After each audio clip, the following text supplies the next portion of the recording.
كانت تجمع العصفورة؟ كانت تجمع عصفورة القش.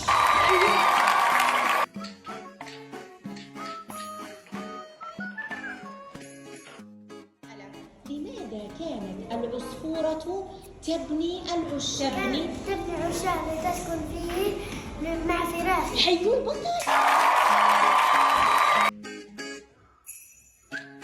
ماذا شاهدت سناء؟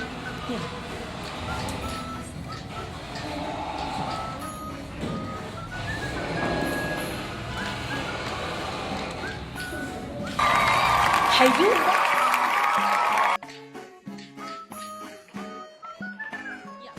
لماذا سرت سناء؟ سرت سناء وهي ترى عصفورة تلتقط الحبة من مقارنة ومعها في فم كل واحد من نظيرين. يا مثنى خباز. خ ب ز إن. أحسنت.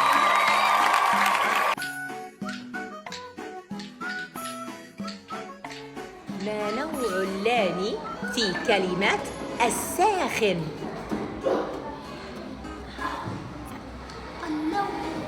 اللام الشمسي. تنوين فتح. ماذا نسمي صغير العصفورة؟ أحسنت حيو.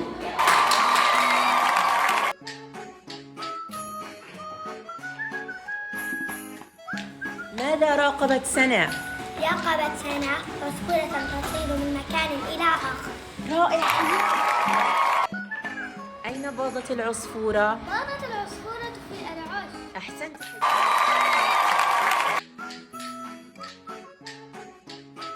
لماذا فرحت سناء؟ فرحت سناء وهي ترى العصفورة الأم تلتقط الحبة من القرن وتضعها في كل واحد من الصغيرة.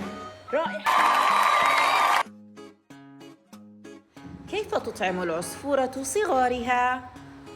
كانت العصفورة تطعم صغارها بالمنقار. أحسنت. من علم العصفورة بناء عشها؟ الله هو الهادي وهو الرازق. حيوها بطلة. لماذا تجمع العصفورة القشة؟ تجمع العصفورة القشة لكي تبني عشها.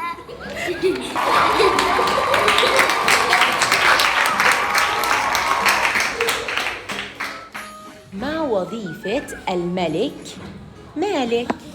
هي خازن النار. حي.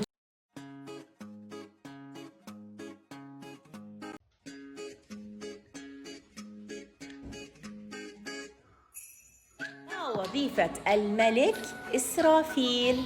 ينفخ في الصور بأمر الله.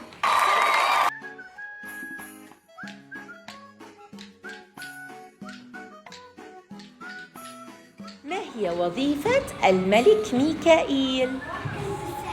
حيوها.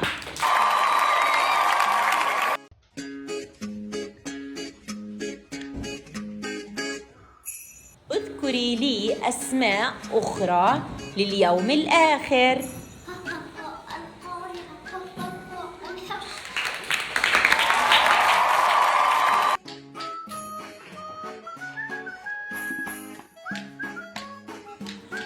خلق الله تعالى الملائكة من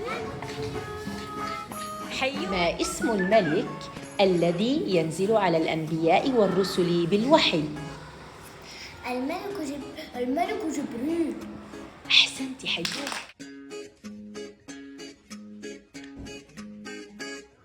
على من أنزل كتاب التوراة؟